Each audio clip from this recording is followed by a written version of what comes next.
You're listening to Spectrum on Voice FM. So we're going to get straight into this rather than do introductions.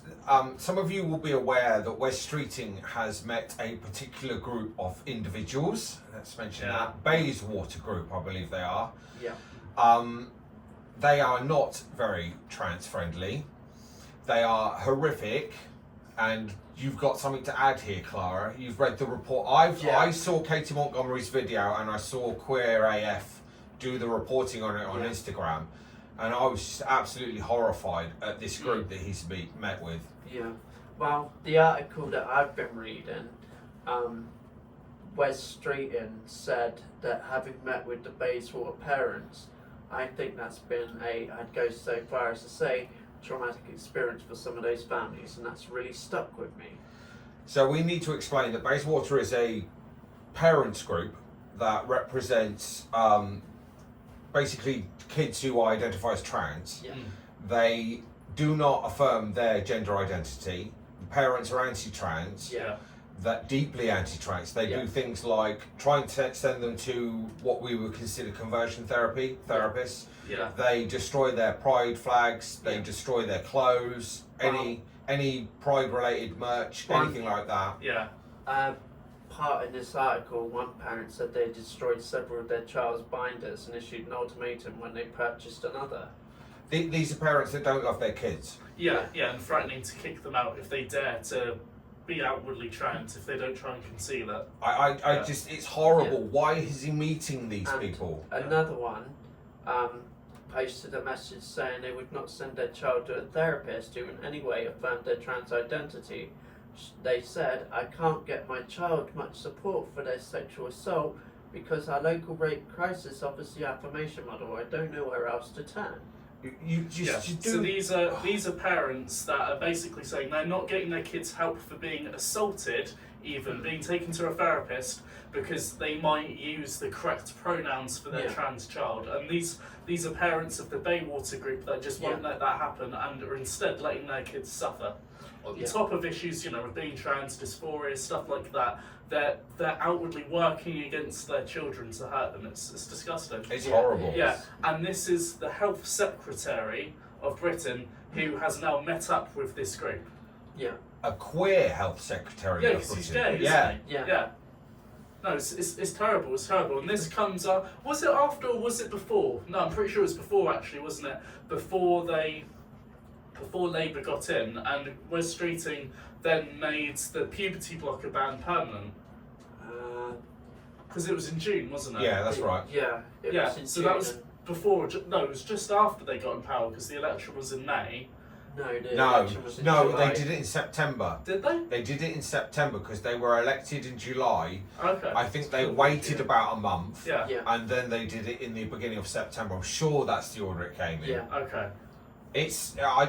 Why is he meeting these groups? Yeah. It's like he's doing it on purpose. Well, he doesn't meet any trans groups, No. does he? No. He won't sit down with trans youth and discuss it with them. Maybe he's transphobic. Well, it's pointing that way, isn't he? And he's got trans kids deserve better. Are doing all their protests. They put a coffin outside his constituency office. I think it was every day or every week for a little bit. Yeah. It's still ongoing. I'm pretty sure. They told Queer AF it is diabolical that groups like Bayswater and GenSpect, an international gender critical group that opposes gender affirmation, would give more regard in the consultation to permanently ban puberty blockers than transgender children and people the ban directly affects. And that was Trans Kids Deserve Better saying that. Yeah. Yeah. It's like he came out and affirmed us by saying trans women are women. He did it about 2-3 years ago, and he's completely rolled back on that. Yeah. So it makes me think he's a vain politician who is like blows in the wind. Whichever direction the wind's blowing, he will go in it. And he will do anything for votes, curry any sort of favour for his own self-interest. He doesn't really care about his constituents. He doesn't care about the queer community in general. He definitely doesn't care about trans or trans youth. No. It's just I'm getting fed up with it. There is another quote from a Department of Health and Social Care spokesperson who told Pink News children's healthcare must always be evidence-led. We're putting young people's safety first with an evidence-based approach to puberty blockers ban, which is in line with recommendation of the Independent Commission on Human Medicines. Was that the CAS report? No, Separate report. that was the Department of Health and Social Care spokesperson who told Pink News this. So that's a spokesperson for Rose Street, basically. Yeah. Being the health secretary, saying that it's evidence-based to ban puberty blockers, and it wasn't though. Because And the rest of the world disagrees. Yeah. There's also a quote which makes me laugh. This government is making good progress in improving NHS gender services to ensure children and young people get the holistic and supportive care they need. Not the medication they need, just talking therapy. Yeah. That's basically all it is. Yeah. We're going to keep our eyes on this. I suspect West Street is going to continue to do this rubbish. Yeah. I just wish he would, at the bare minimum, be even-handed and see trans folk as well, or charities or organisations that represent us, not just all the GC lot. Southampton's Voice. Voice FM.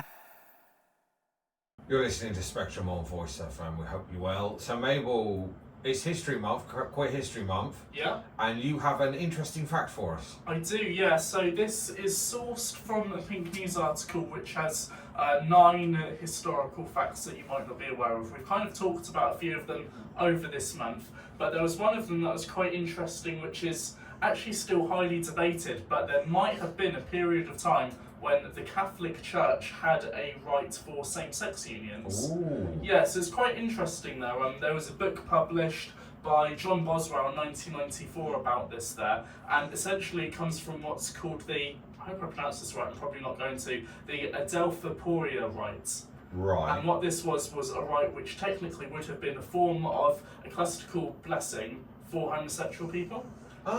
There's not been any proof found that this was used in a high church, but the rite did exist, and there's a chance that it could have been done between 2 Romans in, again, a period just before the Dark Ages.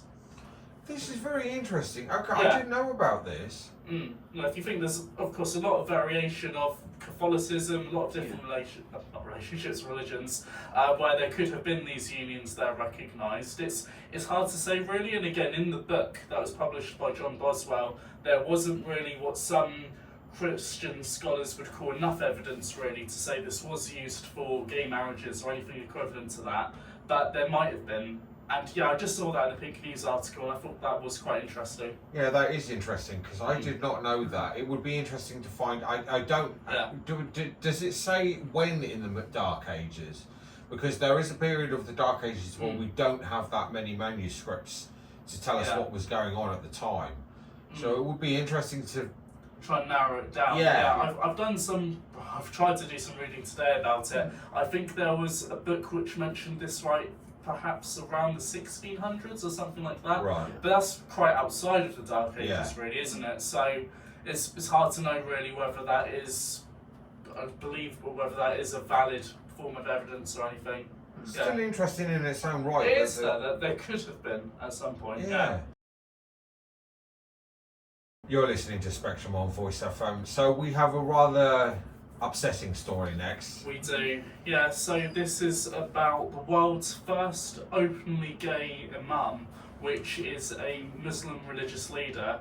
They have been murdered, unfortunately, in South Africa. Sort of like an assassination, really. That's what it looks like, yeah, because there was a hooded figure who came out of a pickup truck and then fired shots through the window of where he was based. He was in a car. Was he in a car or was he in the mosque itself? Does it say? It just says firing. No, I believe it was in the car. Yeah. It was ambushed. Yeah, no, and it's just terrible, really. And this is something that happens everywhere, even in the UK. There's a lot of LGBT Muslims that have to deal with a lot of death threats and stuff like this. And it's disgusting, really. Again, you've got your first religious leader who's open as queer, and that should really be evidence that, you know, it's not an issue. It's nothing like that there. Like how there's Christian ones. Are there any Judaish? There are Jewish ones, yes. Yeah. The Reformed and Liberal Synagogue conduct same-sex weddings as well. Yeah. No, it's disgusting, really. I believe Hendrix, or Muhsin Hendrix, was on his way to conduct if you call it a wedding, between an interfaith couple. and we're not sure if that's what sparked the assassination or not, but it's disgusting, really. It's not good. It's sad to hear that we've lost. He was an important figure in South African culture, and his mosque was openly queer and had a number of parishioners who were openly queer members of Islam. So I don't know how they're going to carry it on now that he's passed. I don't know if they will. I really hope it does get carried on. Wasn't there a trans person who converted to the Muslim faith and was basically ostracised? Ostracised, yes, she was. Yes, she's based in Britain. When she prays in her mosque, she's asked to stay away. She's put to one side, and the parishioners in the mosque have nothing to do with her. It's disgusting. It's not good. It's not necessarily an issue with Islam, because if you know anything about the history of Islam, Islam is rich in medieval poetry that is predominantly queer poetry. Okay. And Islam was much more open during the expanse of its empire when it was first formed into North Africa and into Spain. Islam gave us astrology. It gave us our number-based systems from it borrowed from Indian numbers. Oh, okay. And the Arabs converted it and changed it slightly, and that's where we get it from. But they made it popular. They took the Indian numerical system and made it popular in the West. There was a person, I think he's called Al, and he's a member of the team at Iman, the UK's leading LGBTQ plus Muslim charity. And he said Hendrix was a personal friend, and his death had come as a deep shock to the community, leaving some feeling the need to go back in the closet. It's terrible. Yeah, it's really bad. We all know what that feels like at the moment. Thoughts and prayers are with him and his parishioners. Yeah, absolutely. You're listening to Spectrum on Voice FM. So, Clara, we have some Doctor Who news, because it's been in the news this week. It has, for negative things. The Sun moaning about wokeness. Yeah, saying it's going to be cancelled, which the BBC have commented that it's not going to be cancelled. But the news we have, and this is exciting news for Whovians, is that the 15th series of Doctor Who, or Series 2 as it's also known, is expected to premiere on the 12th of April 2025. We've been waiting for this, haven't we, Clara? We have. The second series is starring Ncuti Gatwa again as the 15th Doctor. It's also got Millie Gibson, who's reprising her role as Ruby Sunday, and a new companion played by Virada Sethu called Belinda Chandra. Oh, this is it. So the Sun's article was basically saying that Doctor Who was being axed because it was too woke. Yeah, that's what I heard. The Sun were moaning. The fans were moaning, which they're not. No. And that the Doctor was going to regenerate at the end of season 2. Yeah, there is rumours that Ncuti Gatwa is quitting after this second series to star in Hollywood. Yes, and there are also rumours that he has already filmed the regeneration scene. Yeah, and at the end of series 2 or series 15, could also be the Christmas special we filmed it for this year if there is one. Now, the article in The Sun mentioned that it was going to go on hiatus for up to 10 years. 5 to 10 years, the BBC shut down those.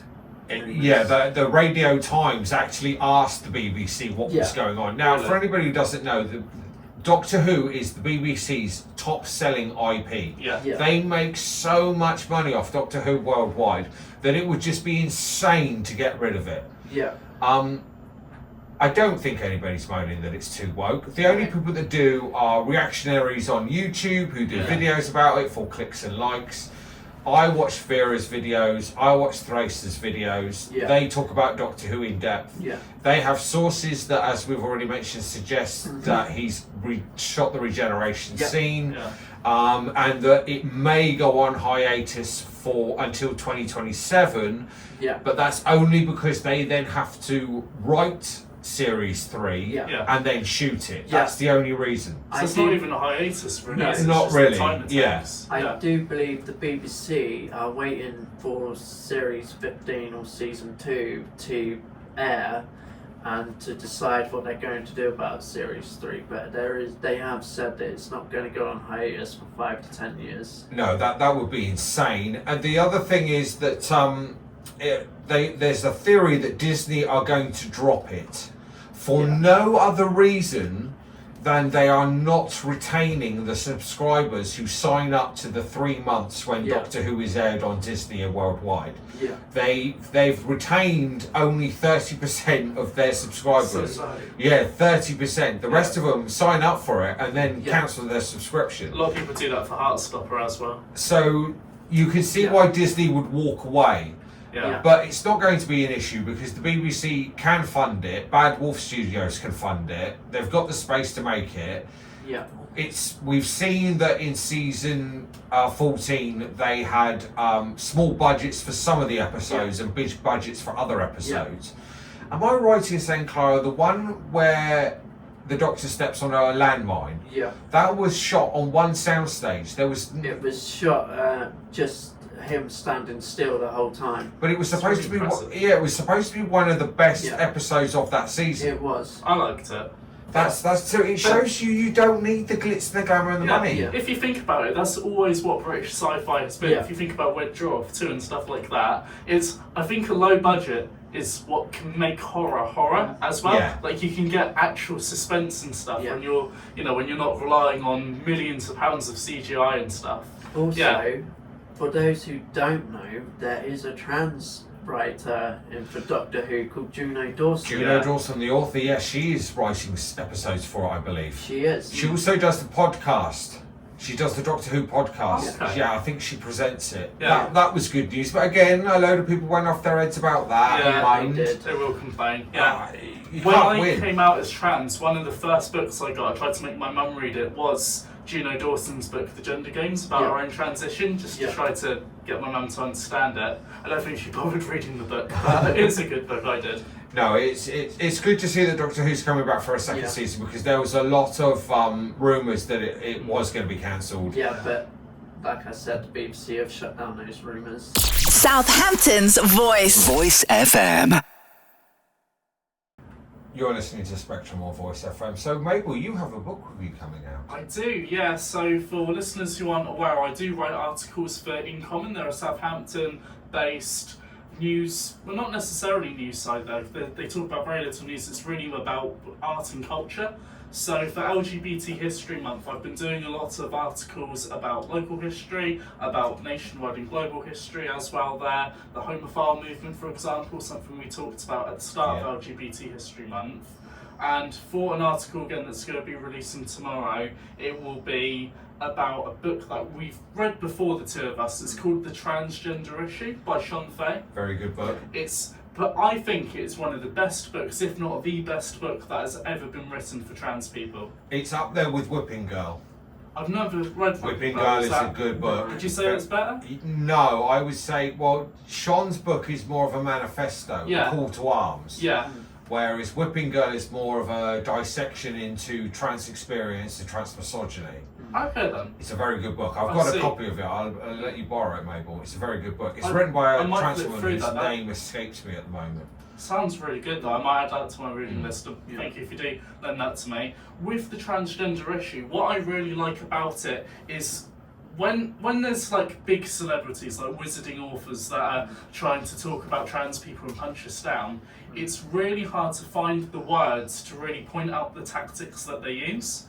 But in the transgender issue, Sean Fay just expertly puts it all into a sequence there, puts it all into words. I really like how in the first chapter she describes how a moral panic is being raised for transgender people and we're really being made out to be folk devils. So you might remember that there. She talks about how we're exaggerated as being a major issue for society in the UK, where there's predictions about our behaviour, because of course there's a lot of accusations that trans people are predatory when we are being talked about in the press, as well as being almost dehumanised really with the stereotypes that there are about trans people. So she does just expertly craft this, again, a manifesto for change there, for justice against what the media does against trans people. She talks about trans people and our role in the LGBT. I think she calls us the ugly sisters or something like that. The ugly cousins kissing sisters with the LGBT, her chapter name.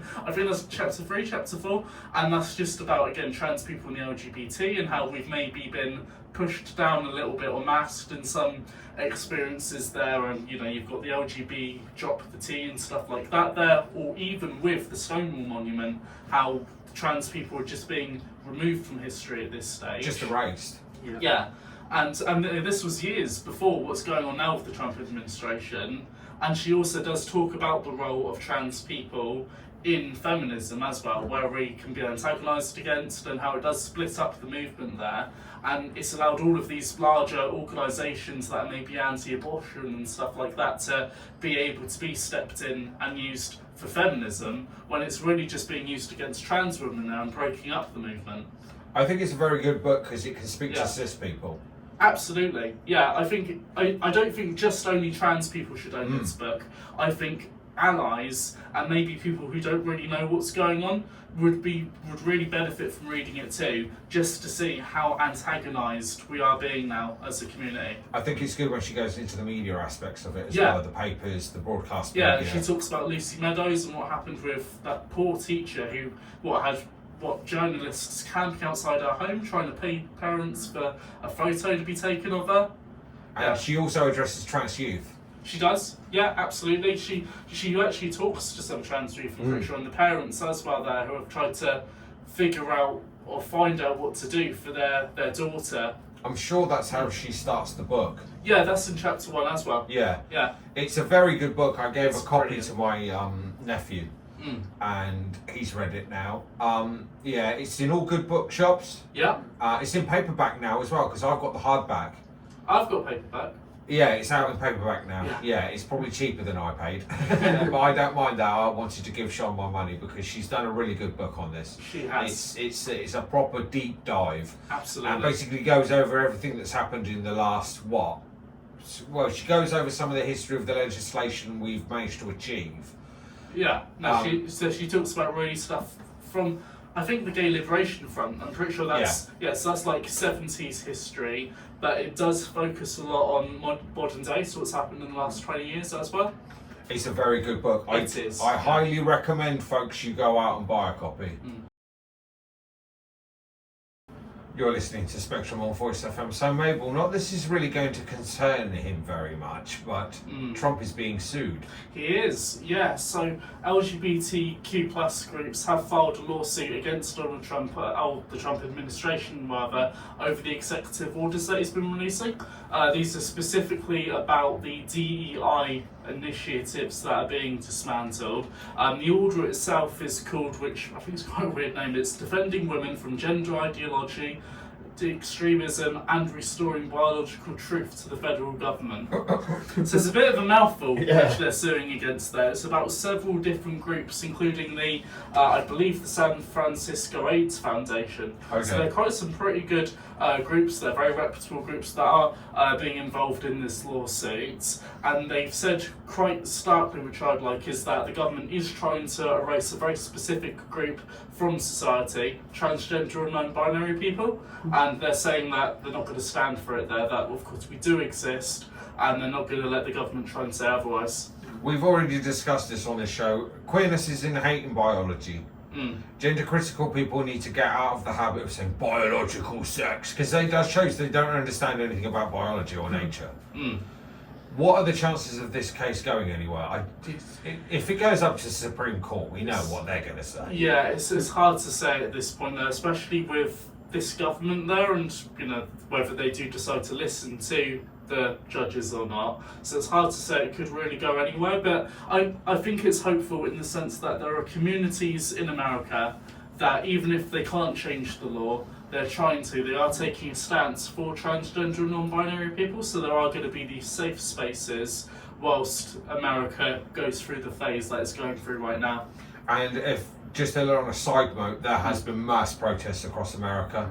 in all 50 states. That's the thing, they don't get covered a lot. No, do they? the news don't pick them up. But if you follow it on social media and certain YouTubers on YouTube, you can see them. It's hundreds of thousands of people shut down the freeway in LA. Yeah. There were hundreds of thousands in Christopher Street Street in New York. And there was a demonstration in Washington where about tens of thousands of people turned up. Those are the three ones that I can think of recently. But as I said, there are lots more happening across the country. Yeah. So the fight back has started. Good. You're listening to Spectrum on Voice FM. So I haven't done a video on my channel for about 40 days.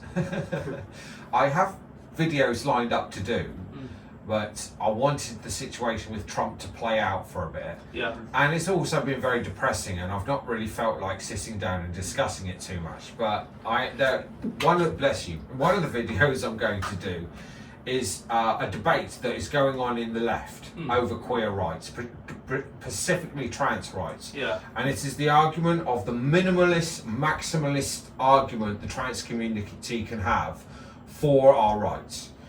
So people like Navarra, people like Michael Walker and Ash Sarkar are doing the rounds talking about how woke politics and debates amongst trans people have destroyed the left and encouraged the right wing to profit from where they've got to. There is a debate over the fact that the right wing has all the money and power and the influence. They have all the media, they have all the newspapers, they have all the levers of control. So it's not surprising that they are in the ascendancy at the moment. Now, the maximum minimalist argument around trans rights with the argument of we can't argue for the maximalist. So a survey was conducted recently, and one of the things they found was that the maximalist argument for self-ID alienated other voters who would otherwise be sympathetic towards us, because they felt like, I didn't experience this in the community, but it was felt like in the cis community, outside of the trans community, there was self-ID, we were arguing for the maximalist, self-ID, nothing but self-ID. Now, a lot of people are saying that's not how it works. If you look at the gay rights movement as a whole, not the queer rights movement, the gay rights movement. It was a snowball effect, wasn't it? That's right, Mabel. Yeah. If anything, it started in 59, was galvanised in 69 and 70 with this formation of Pride. And then over that period of time, incremental legislation came out to give gay and lesbian people more rights. Yeah. So the first thing you had was, even though it was kicked off by trans people in 59 at the Cooper's Donuts, I believe it was. Yeah. You've got decriminalisation of homosexuality in 67. So that's 2 years before Stonewall. Yeah. You then have Stonewall in the beginning of the Pride movement. Yeah. You then have what was it after that? It was what was it? It was acceptable to come out thanks to people like Harvey Milk. Then it went into the way of work rights after the civil rights legislation. Then it was adoption, but first in this country it was the equalisation of Recognition Act. Yeah, but in this with gay rights it was the age of consent. So first of all, it was lowered from 21 to 18. Yeah, that was 2001, wasn't it? Yeah. Well, it was the late 90s. It wasn't equalised to 16 as it is in this country until 1999. And then after that, the gay rights movement had a bit of a struggle, but they got the adoption and they got IVF. Okay. And then after that, it was same-sex marriage. Yeah.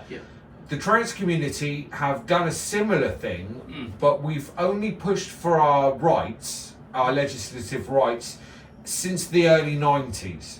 As we said before, we've been around forever, but it's only been since the early 90s that we started going to places like the European Court of Human Rights and asking for legislation to protect us as a classified class. Now, group, sorry.